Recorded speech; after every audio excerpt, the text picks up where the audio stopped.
know this or not, but let me know in the chat if you've heard about this. But basically, Target, it has been in the crosshairs. They've been a target of boycotts because they folded to the Trump administration and they got rid of their DEI programs pretty quickly. And this is interesting because a lot of people don't know this, but just a few months ago, Target was getting boycotted by the conservatives because of what they did. I think they did some kind of a special that related to the LGBT community. And so they're kind of just caught in the middle. They're just in this really ugly situation where they can't win for losing. You know, when they go too far to the left, they get boycotted. They go too far to the right, they get boycotted because they're caught in the middle of these crazy culture wars. That's what it is right now. Society, America done lost its damn mind. People are all over the place. If you're a political extremist, left or right, I'm gonna just tell you, I can't rock with you. I just don't. I'm not into extremism. That's not my thing. I'm into ideas that make sense, and I believe that good ideas are on the left and good ideas are on the right, and that's where I stand. And you can't talk me out of that. I'm an extremist about not being an extremist, so I'm extremely committed to not being extreme. I don't know if that makes any sense, but anyway, so if you want to talk about the Tabitha Brown controversy, basically Tabitha, came in and kind of defended Target against what was happening in the black community. A lot of people, perhaps rightfully so, that believe deeply in DEI, the old DEI, diversity, equity, and inclusion.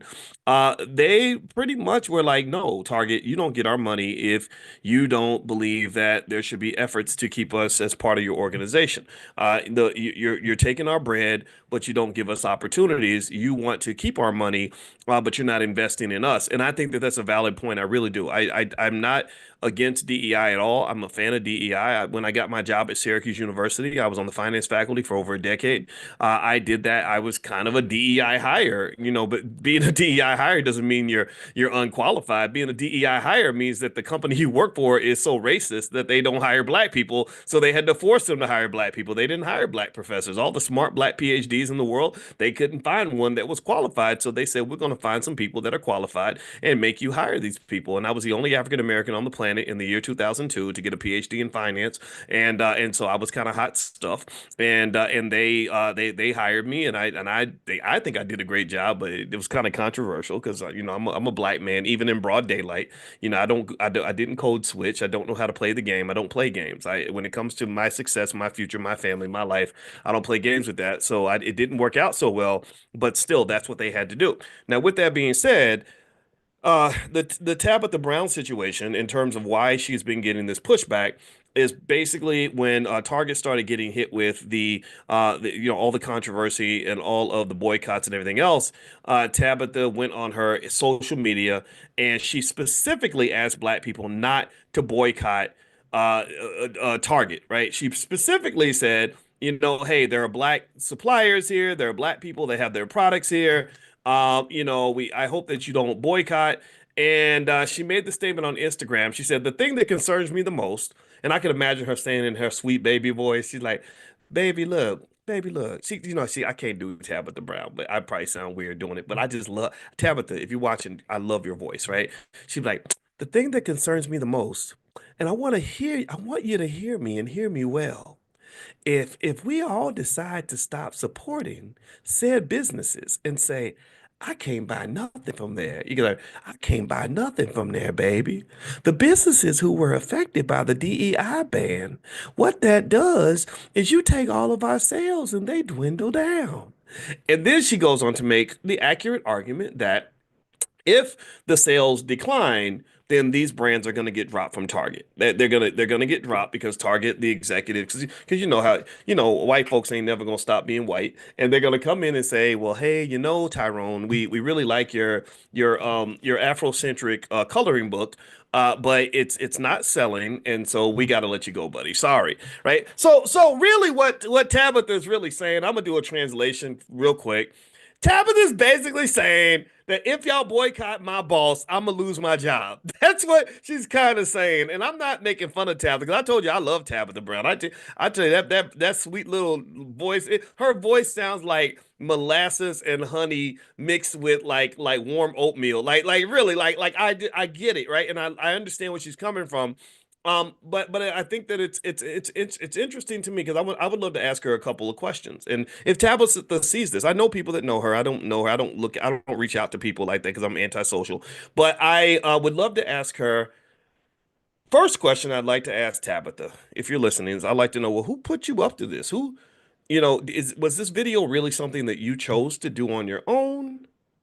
Or did somebody tap you on the shoulder and say, "Hey, we need you to talk to the Negroes, and we need you to bring your sweet molasses and honey voice and talk them down, right?" Because if they did that to you, if they convinced you to do that, um, that's not a good look in my opinion because that's what they've always done with the house Negro, so to speak. Not that Tabitha's a house Negro. I'm not calling her a sellout. But you in this world, and you've always had this economically in America. You've had the black people that lived in the house next to the massa who were eating good and living good. And then you have the field slaves who were like, "Oh, we're gonna kill all, we're gonna burn the whole damn house down." And then somebody comes out, they're like, "Bucky, we need you to go out and talk to him," right? So Bucky runs out and he's got his white chef's hat on. He's like, "Calm down, y'all, calms down." Right? No, because there's five of us in here. If you burn down the house, you're gonna burn us too. Right. And that's when it becomes complicated. That's when you get into the downside of warfare. The downside of warfare is that in many cases you have collateral damage.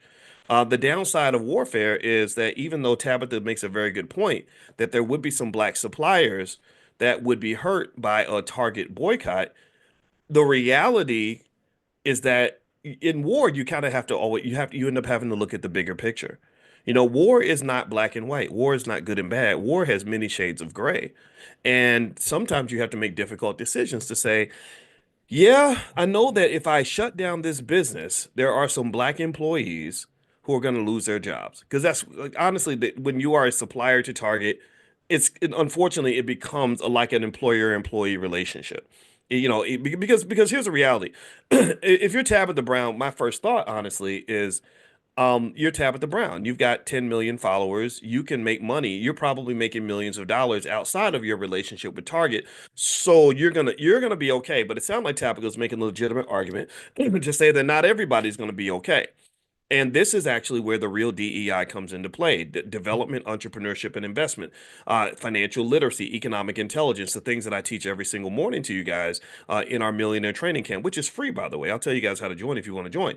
What we talk about every morning is how you can strategically position yourself economically to prepare for situations like this.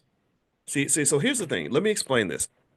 And again, I want to say this without in the least bit giving any signal that I'm disrespecting Tabitha Brown. Give me a yes if you understand that how much I love this lady. Give me a yes if you get it. I really think Tabitha is just a beautiful soul, a blessing to the world. I love the fact that she does the children's videos. Like if I was a little 3 year old, oh my God, I would have fell in love with her as a baby. I'd be like, "Mommy, let me watch some more Miss Tabitha because I feel cold and sad today, and I need she warms me up on the inside." Okay, I want to make this clear because I don't want this to sound like this ain't no hating. This is not a hater fest. But here's the thing. Um, you have to understand, economically speaking, the consequences of partnering with the devil, right? Not that Target would be defined as the devil, but they are part of this thing that we've had to confront for many hundreds of years as Black people called systematic racism. Systematic racism, driven through capitalism, is where they have this habit of coming into Black communities and taking money out and giving nothing back. Do you understand what I'm saying? They love to sell you a product, but they don't want to offer you an opportunity. Right? They want you on the bus and to pay admission to be on the bus, but they'll never let you drive the bus. They don't want you owning the bus. They don't want you to be a person that decides even where the bus is going to go.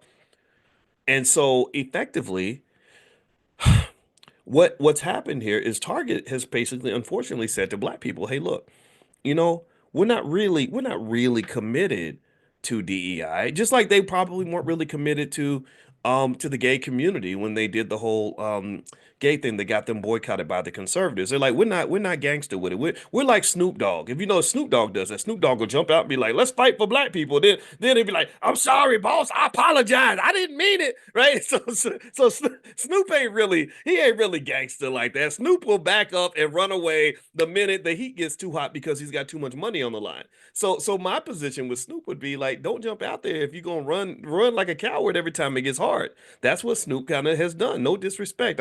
I know Cube and I respect Snoop, but Lord Jesus, man, you make a decision, stand on something. What do you stand on? So Target is a little bit like Snoop in that regard, where Target positions itself, and this is what a lot of corporations made this mistake, and I'm gonna point out evidence to help you understand this. Target positions itself as a company that never really believed in things like DEI. They never really believed in things like, the LGBT displays that they did and all that. They did it because they felt like that's where the money was. Some people want to go where it's popular and profitable to be. And then when it gets too hard, they walk away. When the boat gets too heavy and starts to sink, it dips. Why am I making this point? Well, because when you look at which companies got rid of their DEI programs when Trump made the announcement that DEI is no longer popular. If you look at the companies that dropped their DEI, every company didn't run away from DEI. Some companies ran away. Some companies like, oh, shoot, we don't want that kind of smoke. We out, boss. Walmart, a couple other companies. I forgot the names of all of them, but there were quite a few companies that completely dropped their DEI like a bad habit. But then there were companies who said, no, no, we're not fly by night. We didn't start our DEI program when George Floyd got killed. That a lot of companies did that. Hundreds of companies started DEI programs after the murder of George Floyd because they saw the wind was shifting. And but there were some companies that said, no, this has been a core value of our organization since the very beginning. We've been doing this since the 70s. So we're not gonna jump off this perch just because the political climate of America has changed. We lose a little bit of money, so what? That's okay. Costco was one of those companies. Apple was one of those companies. And I think that they deserve credit for that. All right. So if you are a believer in the old DEI, diversity, equity, and inclusion, then I think that those companies deserve to be shouted out for their commitment to DEI. I'm going to tell you the truth. I'm skeptical of DEI, just like I was somewhat skeptical of even affirmative action, which was a stronger version of DEI. I saw a Black Enterprise article that said on the cover that only 4% of DEI positions are held by African Americans. So I'm like, wait a minute, if DEI is supposed to be about Black people, which a lot of us think, why would only 4%? Why would we only get one out of every 20 DEI positions? Is that 20? Did I do the math right? It's not even one out of every 20, like one out of every 25. So out of 25 people they hire for a DEI job, let me know if you get this stat. Let me know if you're following this. Out of 25 people hired for DEI, there's the one Black woman. You ain't even gonna hire her husband. Her husband ain't got it. The one Black lady she's the DEI director, and then you got all these other people, gay and trans and white woman here, and all this other stuff that are benefiting from DEI more than us. So if you want to know if I'm really out here fighting on the porch for DEI, the answer is no, not because I'm against it, but because I don't think it's been effective. Do you understand? Do you get what I'm saying?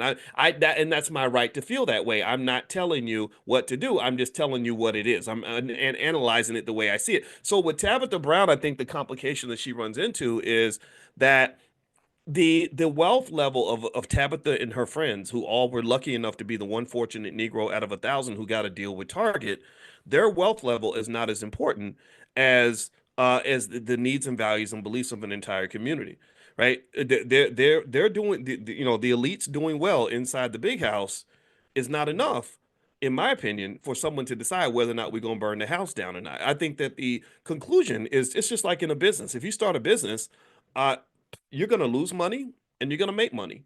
It's never clear cut and dry. It's not a paycheck. It's not like you're going to only make money or only lose money. You're going to do a little bit of both. So just like in war, business is war, war is business. So when you go to war, it's not like you're ever going to go into a war where no one's going to be killed. That's my point. You're never going to go into a war where there isn't collateral damage.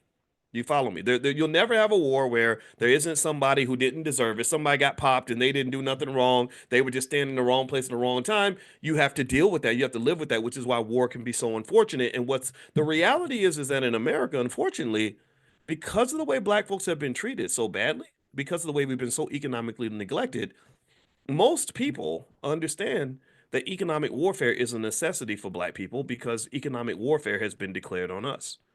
How many of you understand this? Do you get this point? I can tell you I'm an expert on economics and finance. That's what my PhD's in, and I can tell you with complete certainty that economic warfare has been declared on your community since slavery. Their goal is not just to take your money and limit the money that you have. Their goal is to use their money to control you. Their goal is to use their money to keep you from standing up. Their goal is to use their money to shape your thinking, to shape what you do with your children, to shape what you do with your life, and to manage you.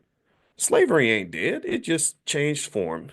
If you want to see slavery, go to the American prison system where they make billions of dollars putting black inmates away for 20 or 30 years and making them work, go fight fires for $1 a day or whatever. Or if you want to see slavery, go talk to the black person who has worked 30 years, doesn't have a nickel in the bank, has no investments, no backup savings, no nothing, no financial security, but they've been working 30 years and they want to do something special that day. They want to go live their dream. They want to live their life, but they can't because they have to go to work.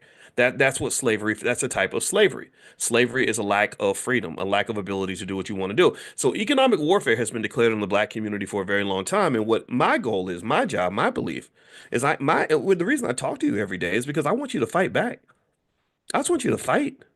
You lost some of your fight, man. You give up too easy. And the way you win a battle is you prepare. There's a book called The Art of War. And in The Art of War, one thing that Sun Tzu says in The Art of War, Sun Tzu is the author of that book. He says, battles are won before they begin. Battles are won through preparation.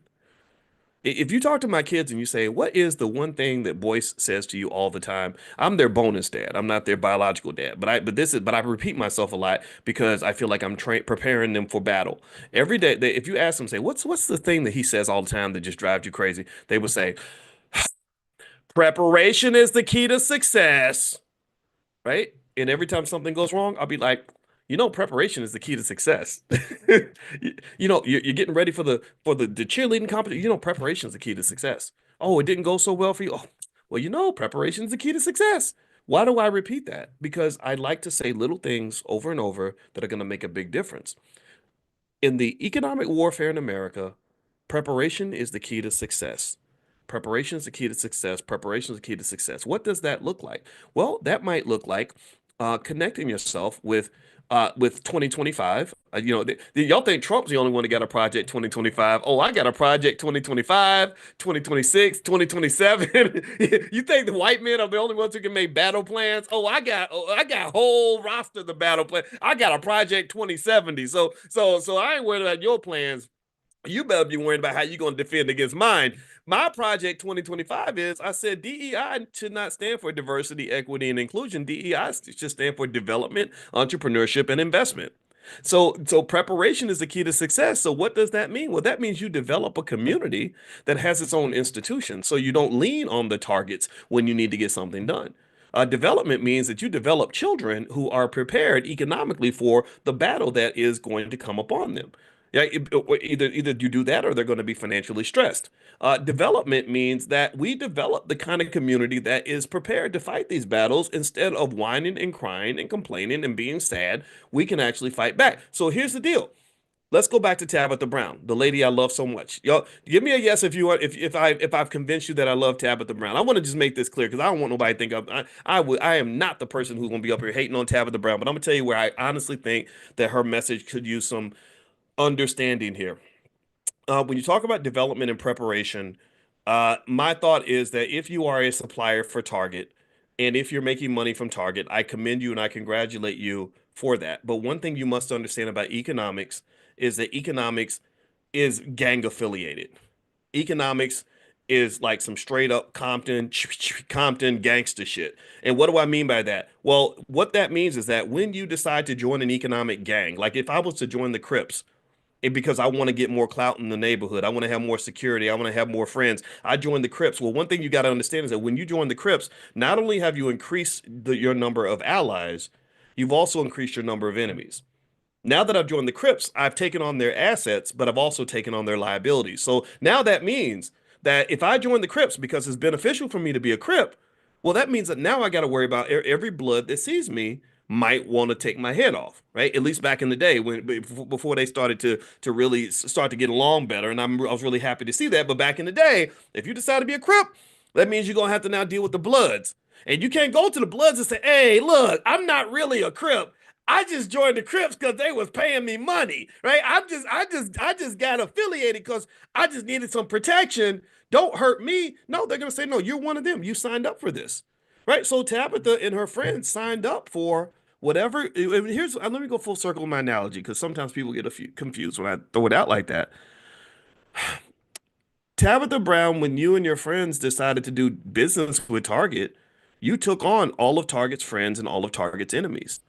So if the black community, for those who are feel passionately about DEI, for those who feel the need to boycott Target because of DEI, Tabitha, you are a Target supplier. You are a Target employee to some extent. So you are connected. You are affiliated. So if I got Target in my crosshairs, it's gonna be you too. So them sending you out there with the white flag saying don't burn down Massa's house, that's not effective because I'd be like, well, why are you in the house in the first place? You supposed to be out here with us anyway. And that's where I think Tabitha, if I was her friend, I would advise her, like, whoever told you to make that video, you should have told them to go to hell. Just do it in your sweet honey and licorice voice, and so they don't feel so bad. Because Tabitha could probably cut you out and make you feel good about it because her voice is so wonderful. But really, though, like just tell them, like, no, baby, I'm not getting in the middle of your beef. In fact, what I'm gonna do is I'm gonna go into that meeting and tell you you need to change your behavior. You need to get these DEI programs back in place because what good is it for you to be inside Massa's house if you can't convince Massa to do the right thing? Because at that point, what that looks like is that it looks like the tail is wagging the dog, and it looks like they are using you to fulfill their agenda, which is unfortunate because I think that you're too powerful for that. I think Tabitha Brown is a woman that is gonna make millions no matter what. Tabitha Brown I saw her Instagram and her Facebook and her YouTube. I know how much money you can make with an independent platform with that many followers. I've done this. The Black Business School, we've been able to do things and get things done. And I don't make deals with Target. I don't make deals with Walmart. I don't make deals with Citibank. I have a lot of economic trust. I have a whole doctorate. How few people have a PhD in finance, like a real one, not these fake ones. I'm talking about a real one. Yeah, I could go to banks and say, hey, if you pay me money, I'll go tell black people to bank with you. I could go to Chase and be like, hey, just write me a little check. I'll get black people to get accounts at your bank. Because they'll listen to me. But I don't do that because I don't want to be caught up in your BS. I don't want to be gang affiliated. I do enough crap on my own to create enough enemies on my own. I don't need your enemies too, especially when you're over doing some silly stuff. And let me tell you about Target. Let me tell you about Target before I do that, could y'all do me a favor? Please hit the thumbs up button, thumbs up, share, subscribe. And I should tell you all about the daily class that we do. We do a millionaire training camp every morning. It's 100% free. You can bring your whole family. You don't have to pay money, but you got to pay attention because I can get you ahead of the curve economically. We do this every morning in a private Zoom. There are thousands of you that have already signed up. Over 10,000 people are signed up and come in every morning. So you can join too. Just text the word morning, MORNING, to the number 87948. So text morning to 87948, or you can go to drboyceelevate.com. That's drboyceelevate.com. And also, I should mention that I'm speaking at the Wealth Summit at Bowie State. I'm going to give the State of the Union address on the 1st of February. So if you live near Bowie in Maryland, you want to come and say hi and shake hands and I'll give you a hug. Feel free to go to thewealthsummit.org. I believe that's the URL, thewealthsummit.org. I'll be there in Maryland next week. But here, let me get back to this. Okay, so Tabitha Brown. Here's the issue that I would have with Target when it comes to DEI. Again, I'm a fan of DEI, but I don't believe in the effectiveness. I believe that the real DEI is development, entrepreneurship, and investment. That's where I stand. But still, though, my issue with Target and DEI is this: when you talk about diversity, have you ever noticed how so many companies, every company had some stupid diversity statement that they didn't even believe in themselves? Has anybody ever noticed that? Like every company has this like dumb little statement where they be like, we believe we don't support discrimination for race, religion, or whatever, and we believe in diversity and blah blah blah blah. Like they really go in and write all this crap, and it's all a bunch of BS. It's just words, right? Well, different companies have different levels of commitment to DEI. There are some companies that have been down for the cause for a long time. Again, I mentioned Apple and Costco, and there's a few others out there that didn't budge on their DEI statement when the Trump administration came into power. But then there are others who just jumped on the bandwagon. And Target is one of those companies. Target really started digging into DEI after the George Floyd killing because they were like, oh, if we do this, then more black people will shop with us. For them, it wasn't a matter of having a core value that they were connected to. It was really a matter of them trying to do a money grab, trying to get, in my opinion, that's the opinion that I had. Because what I noticed was that Target's, now that they've sort of put themselves in the middle of a massive culture war that's really divided America, this Democrat Republican stuff, this liberal conservative stuff is really causing a lot of friction right now. They got caught in a situation where they were being shot at by both sides. Because, and that's what happens when you become kind of this mercenary where you're like, I'm going to go to whatever side looks like they're winning or whatever side can make me money right now. So what happened was, if you remember, any of y'all remember this, a few months ago, Target was getting attacked big time, not by the liberals, but by the conservatives. Because they did this whole gay display or something. I don't know what it was, but there was a big gay display that they did, and the conservatives got mad. And next thing you know, it became like a shit show. Target, and then they did the exact same thing in that situation that they did to the liberals. You know what they did? They just got rid of the whole thing. They were like, "Oh no, we're sorry. We don't want to make you mad. We apologize." Blah blah blah. Right? And so, so then they're again caught in the crossfire. You got the conservatives boycotting you, and then you've even got the LGBT community that's like, "Man, screw you. We thought you were down for us, and you were just trying to make a couple of dollars." You didn't stand on it, right? You did a Snoop Dogg with us, right? And then now you have the same thing with DEI. So I think that honestly, if I'm sitting with the board of directors at Target or sitting with the CEO of Target, my advice to them would be like, look, if you ain't about that life, stay out of it. Like, don't try to jump in and jump out just because you can make a couple extra dollars this quarter. You got to figure out who the hell you are and who you're going to be. And once you choose who you're going to be, you have to marry that idea. You have to be committed to that idea, for richer, for poor, through sickness and health, till death do you part. That's, you got to stand on that.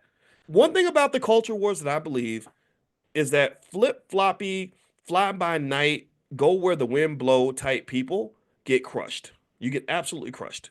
And what's interesting though is I sound like a hypocrite because sometimes I get accused of doing that, but actually I'm an extremist myself, but I'm an extremist about not being an extremist. I'm an extremist in the sense that I don't vote in the elections. I don't vote Democrat. I don't vote Republican. I vote for black people. I vote for black wealth.